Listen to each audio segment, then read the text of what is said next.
Écoutez les jeunes. Au-delà des sensations, des images des Black Panthers, c'est de se croire dans la peau des Black Panthers. Vous savez pas ce qu'ils vivent, les Américains, les Afro-descendants, les Mexicains, etc. aux États-Unis. D'accord? Ce qui se passe dans la chasse à l'homme, là, d'accord?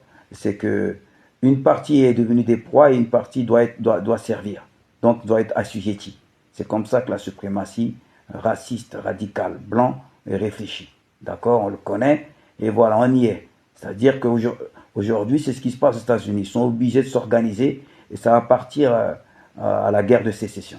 Ça va partir à la guerre de sécession et une guerre civile. C'est comme ça, c'est le cycle.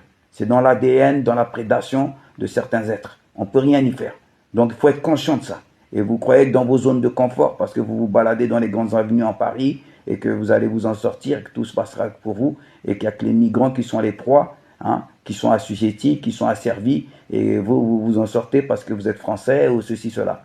Vous mettez le doigt dans le nez. D'accord? Donc vous venez vous parler, ça fait sensation de dire je suis Black Panther, ceci, cela. Ça ne veut rien dire aussi en France. Ici en France, c'est les Black Dragons. Nous nous sommes sacrifiés pour vous.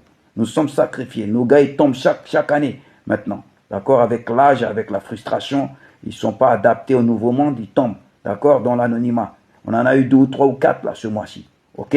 Donc c'est pas un jeu. C'est pas un jeu parce que je porte des lunettes, je porte un blouson. Et voilà. C'est pas un jeu. Le combat, la lutte. La lutte a servi à tous ceux qu'aujourd'hui qui mangent dans le système. Tous ceux qui mangent dans le système, c'est grâce à la lutte. D'accord? Parce qu'on a fait peur à ceux qui essayaient de nous faire peur. Parce qu'on a réagi à ceux qui essayaient de nous écraser, de nous massacrer, de nous soumettre. Voilà pourquoi il y a eu des compromissions, des compromis. Et qui fait qu'aujourd'hui, il y en a qui sont dans les bureaux et ils font les choses. Et voilà. Donc, c'est ça la lutte.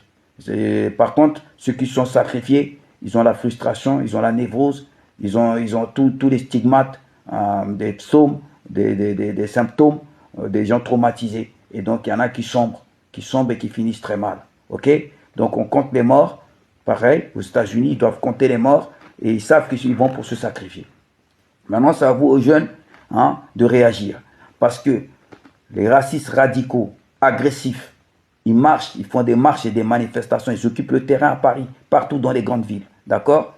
Ils font des agressions, ils font des exactions, ils sont dans les institutions, ils sont dans les instances, ils sont partout. D'accord? Donc, c'est à nous aussi de nous organiser. OK? Parce que nous participons à la richesse du monde. Nous participons à la richesse de ce monde. Nous participons à la richesse de l'Occident. D'accord? Donc, nous avons nos droits humains et nous devons nous défendre. OK? Donc, vous venez dimanche, début d'après-midi, à Belle Épine. Nous ferons une réunion et nous allons nous organiser en conséquence.